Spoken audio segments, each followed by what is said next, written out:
परमात्मा पाप कर्म दंड को भी काट सकता है। अभी तक जिस भी संत व महापुरुष से मिले, उन्होंने यही बताया कि पाप कर्म फल भोगने से ही समाप्त होगा। वो प्रभु कौन है जो पाप कर्म को काट देता है, वो काल के बंधन से छुड़वा देता है?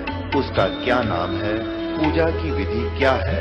कृपया अवश्य सुनिए जगत गुरु तत्वदर्शी संत रामपाल जी महाराज के अमृत वचन। जो ज्ञान दास बता रहा है ये किसी डूम बाट के गीत नहीं है या किसी सांगी कवि के बनाए हुए एक फॉर्मेलिटी के दो श्लोक नहीं है। ये God given complete spiritual knowledge है जो स्वयं परमात्मा ने आके ज्ञान बताया है।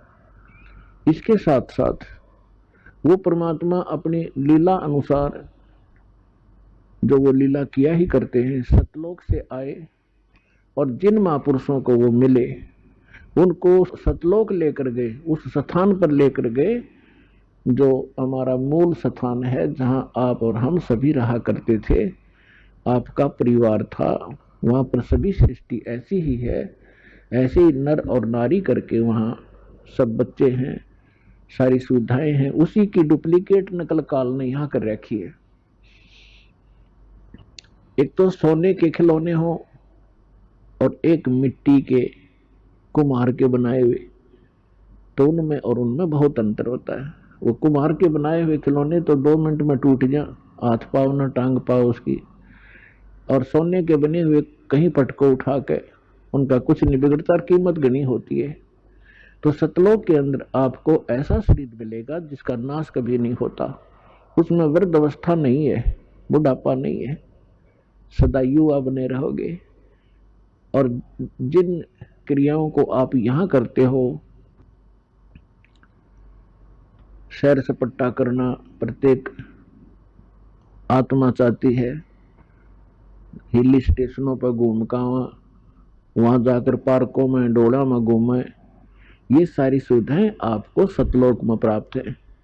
प्रत्येक के घरों में ऐसा है। और घूमने के लिए आपके पास विमान है, वहां पर विमान, यहाँ तो एक मोटरसाइकिल हो जाए बड़ी बात मानते हैं हम, और 6 बजे में तेल डलाना पड़ेगा तो लंबे सफर में जावत है। तो वहां कुछ भी नहीं है, निष्कर्म मोक्ष वहां प्राप्त होता है, बिना काम किए सारे सुख प्राप्त होंगे, लेकिन वो होगा यहाँ किए हुए का प्रतिफल। जैसे बच्चा विद्यालय में जाता है और विद्यालय में यदि वो उन सुखों को प्राप्त करता रहे जो उसने नौकरी प्राप्त करके प्राप्त करने थे, विद्यालय में यदि वो ऐसे ही सैर सपट्टे करता रहे, टीवी फिल्म देखता रहे, गाने सुनता रहे, जो उसका उद्देश्य उसको कर नहीं रहा, तो वो आगे चल के बहुत दुखी होता है। इसी प्रकार वो जो विद्यार्थी अपने सच्चे दिल से पढ़ाई कर जाते हैं, सफल हो जाते हैं, तो फिर उसको उस फील्ड में जा करके वो सुविधाएं प्राप्त होती हैं जो उसकी शिक्षा का ही प्रतिफल होता है। ठीक इसी प्रकार आप जी विद्यार्थी हैं, जिनको मानव शरीर प्राप्त है, ये सब ड्रेस है अलग से। जैसे विद्यालय में जाने वाले विद्यार्थियों की अलग से पोशाक होती है, इसी प्रकार आप जी को जिनको मानव शरीर प्राप्त है पूरे विश्व में, ये परमात्मा पाने वाली यूनिवर्सिटी में, विद्यालय में प्रवेश प्राप्त कर चुके हैं। इनके इतने अच्छे नंबर थे कि इनको प्रवेश मिल गया और ये ड्रेस मिल गई, नहीं तो कुत्ते गधे सुअर की ड्रेस ये पहले आप पहने हुए थे। जिसको भी आज मानव शरीर प्राप्त है या कभी भी होता है, तो उसका उद्देश्य भिन्न होता है, और उद्देश्य को छोड़कर वे यहीं पर कोठी बंगले कार सांग सिनेमे ताश खेलते रहते हैं, राजनीतिक गपौड़ मारते रहते हैं, तो विद्यार्थी फेल हो जाते हैं। और फेल होने के बाद फिर उनको कितना कष्ट होता है। और जो बच्चे पढ़ जाते हैं, शिक्षा ग्रहण कर जाते हैं अच्छी लगन लगाकर, आगे चलकर उनको बड़ा सुख प्राप्त होता है। इसी प्रकार आप विद्यार्थी हैं, इस दास के बताए अनुसार ये सिलेबस आप करते रहोगे, अपना दैनिक कार्य भी करते रहो, परमात्मा में विशेष रुचि बनाओ। ज्यादा समय परमात्मा की महिमा सुनने और सुनाने में, मंत्र के जाप करने में, सुबह शाम और दोपहर की जो नित्य नियम बताए हैं उनके करने में ज्यादा समय लगाओ।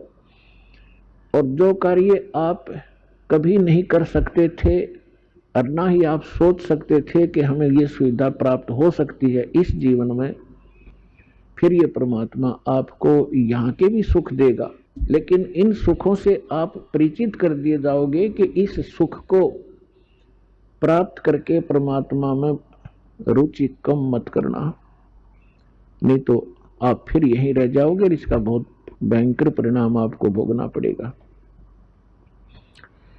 तो पुण्यात्माओं, आप बालक हो, आपको पता नहीं आप किस गंदे लोक में रह रहे हो। ये स्थान ठीक नहीं है। यहां पर चाहे आज कोई कितना सुखी नजर आता है और संपन्न परिवार है, सब बच्चे भी अच्छे, कोई सर्विस कर रहा है या कोई अपना बिजनेस ठीक कर रहा है, बाल बच्चे हैं, सारी सुविधाएं उपलब्ध हैं, ये आपके पूर्व जन्म के जो शुभ संस्कार हैं वही प्राप्त हैं और उनको आप आराम से खर्च रहे हो। आपका बैंक बैलेंस है। जब तक आप किसी भी व्यक्ति का बैंक बैलेंस है, यानी पूर्व का संचित धन उसके पास उपलब्ध है और उसको वो किसी प्रकार खर्चो खराब करो, कहीं प्रयोग करो, जब तक वो पूंजी रहेगी तो ऐसा लगेगा जैसे ये कुछ भी काम नहीं करता, फिर भी सारी मौज मार रहा है। लेकिन जिस दिन वह पूंजी समाप्त हो जाएगी, फिर भाई को टूक भी नहीं मिलेंगे खाने को, क्योंकि उसने आगे कोई कार्य कर नहीं रहा, पूर्व की पूंजी ही खर्च कर रहा है। तो जो सच साधना नहीं करते और जो साधना करते हैं, शास्त्र विधि त्याग कर मनमाना आचरण करते हैं, वो दोनों ही अपना जीवन नाश कर रहे हैं। और एक सबसे बड़ी भूल अज्ञानता के कारण हमारे ये लगी हुई है कि हम देखते हैं अमुक व्यक्ति ना कोई कभी परमात्मा को याद करता है और ना कोई ऐसा धर्म कर्म करता है, सारा दिन अपना मस्ती में रहता है, गोटी लगाता है और फिर भी उसको सारे सुख प्राप्त हैं, परिवार भी ठीक है, बच्चे भी ठीक लाइन पर लगे हुए हैं और सब संतान भी है, पोता पोती सब कुछ है।